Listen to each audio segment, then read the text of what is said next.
We are so thrilled with the partnership with the OpenAI team. We've spent years working with OpenAI and the team, and together now we're embarking on a massive build out of 6 gigawatts of AI compute. The only regret I have about xAI, we're an investor already. The only regret I have is I didn't give him more money. Almost everything that Elon's part of, you really want to be part of as well. And he gave us the opportunity to invest in xAI. I'm just delighted by that. OpenAI says it plans to loosen restrictions on ChatGPT, including allowing the chatbot to sext with verified adults.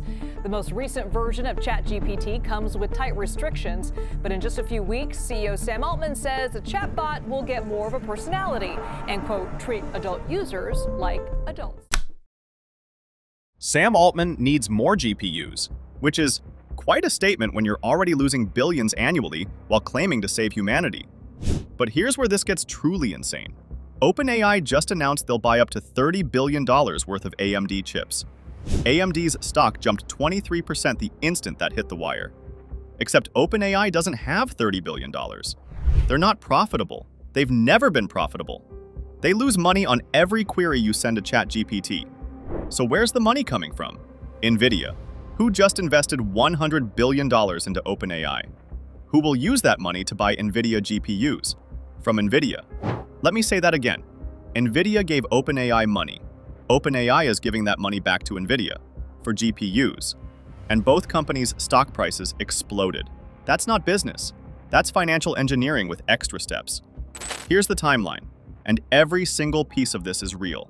No exaggeration needed. The US government bought 10% of Intel for $8.9 billion of taxpayer money.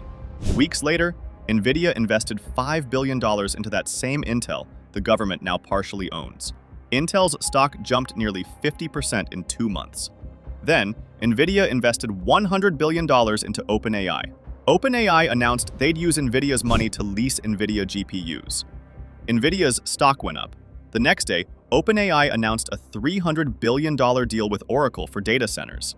Oracle's building those data centers using Nvidia chips, which Oracle buys from Nvidia, using money from OpenAI. Who got money from Nvidia? Are you starting to see the pattern? CoreWeave, a company Nvidia already owns billions of dollars worth of shares in, disclosed a $6.3 billion order from Nvidia, then announced an expanded $22.4 billion deal with OpenAI. Who got their money from Nvidia? Elon Musk's xAI raised $20 billion. Nvidia participated. xAI will use that money to lease Nvidia GPUs from Nvidia. Musk's net worth jumped $50 billion. Jensen Huang, Nvidia's CEO, hand-delivered an AI supercomputer to Musk personally. The next day, a consortium of Nvidia and xAI bought a data center company for $40 billion. AMD got in on it too. OpenAI gave AMD the option to buy 160 million AMD shares if OpenAI purchases AMD chips. That's potentially 10% of the entire company. AMD CEO Lisa Su gets richer. OpenAI gets an IOU for chips they haven't bought yet. And here's the thing that should make your brain hurt. Most of these deals haven't actually transacted any money yet. These are promises, IOUs, announcements that make stock prices explode before a single dollar changes hands. A user online explained it perfectly with the hole digging analogy. You offer me $100 to dig a hole. I offer you $100 to fill that hole. We've both shown $100 in revenue, but then we take it further. We don't actually dig or fill anything. We just announce the deals. Our stock prices jump. We use those gains to shop for more investors. That's what this is, except with hundreds of billions instead of hundreds. Bloomberg interviewed OpenAI president Greg Brockman about why they need so many chips. His answer? We cannot launch features. We cannot launch new products simply because we lack computational power, which would be concerning if it were true. Except OpenAI just announced they're enabling adult content for verified users. So apparently they have enough compute for AI porn, but not enough for what exactly? Then Brockman said something that should probably concern everyone. We think this is important for humanity. Who died and made you king of humanity? The company thinks it's the most important thing for civilization while actively causing mass layoffs, privacy nightmares, environmental damage, and collecting identification for what will eventually be the world's best blackmail vector. But sure, humanity. Jensen Huang got asked if he knew about the AMD OpenAI deal beforehand. He stammered out, Not really. It's a yes or no question. Not really means he definitely knew and is pretending he didn't. Which makes sense because Nvidia invested in OpenAI, who's now investing in AMD, who's reportedly looking at using Intel's fabs, who Nvidia partially owns. Everyone's in bed with everyone. And when CNBC asked if AMD's chips could compete with Nvidia's, Huang basically said no. Our chips are quite special, and we're running really fast. That's not a technical answer. That's what you say when you don't actually have to compete anymore because you own pieces of your competitors. A Harvard economist stated that US GDP growth would be just 0.1% annualized when removing AI companies from the calculation. Think about that. The entire appearance of American economic growth is being propped up by companies passing the same money back and forth. A Neuberger Berman analyst said investors are worried about the circular nature of this deal goosing up everyone's earnings and everyone's numbers. But it's not actually creating anything. CNBC wrote, "The arrangement adds a new layer to the increasingly circular nature of AI's corporate economy, where capital, equity, and compute are traded among the same handful of companies building and powering the technology." Translation? The same money goes around in circles. It looks like everyone's earning billions, but it's largely the same money, or at least the same amount going round and round. According to federal criminal attorneys, round-tripping becomes illegal when it's used to deceive, defraud, or manipulate. So there's technically room for this to not be illegal, which is probably why they're doing it this way. Here's how bad the compute demand actually is, or at least how bad they claim it is.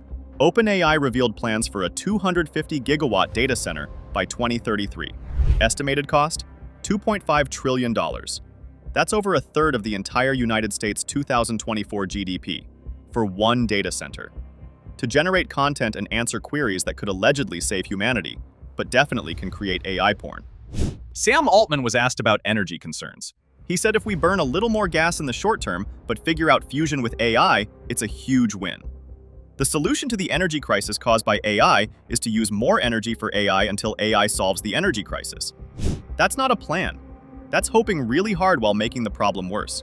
And it's already affecting you whether you use AI or not. RAM prices jumped 40 to 50% in a single month. Some kits doubled. DDR5 memory that cost $60 in December costs $100 plus now. Why? Because new agreements for the Stargate project seek to use 40% of global memory supply. For data centers that you'll never access. Running AI systems that lose money on every transaction. Your computer components cost more, so billionaires can play circular finance games with each other. Lisa Su from AMD recently said the AI accelerator market is over $500 billion. Maybe she was conservative, maybe it's more. But that money is getting extracted from normal people one way or another, because a lot of this seems imaginary. The companies making the pickaxes realized they can't make enough pickaxes even between them. And as long as they can keep demand inflated for those pickaxes, it's more profitable to work with each other than against each other. That should terrify you. Their customers aren't us. Their customers are massive B2B deals with each other. We're just the displacement that rises their boats. We've had monopolies. We've had duopolies. Now we've got whatever this is. Frenemies with benefits. A pudocracy. The AI centipede, where everyone's connected in ways that don't make sense until you realize it's about stock prices, not products. Nvidia acts like the US Treasury now. If it wants more money, it announces an unexecuted deal and prints some. The announcement alone adds hundreds of billions to market cap before a single dollar transacts. Jensen Huang could announce he's purchasing planet Earth for $500 billion, and the stock would probably jump. This is 2008 and the dot-com bubble having a baby. Except this time, they figured out how to make it legal-ish by structuring everything as future promises and investment rounds and partnership announcements. When it collapses, not if when, the people making these deals will be fine. They're extracting real wealth through stock sales and compensation packages tied to market caps that exist because of announcements, not revenue. The people who won't be fine? Everyone whose RAM doubled in price. Everyone whose electricity costs jumped because data centers consume more power than Thailand. Everyone who loses their job when the important for humanity companies realize AI can do it cheaper. Right now, Sam Altman is claiming he needs 6 gigawatts of compute to save humanity. That's 6 nuclear reactors worth of power for a company that loses money on every query. And somehow, that sentence doesn't even sound crazy anymore because we've normalized the insanity.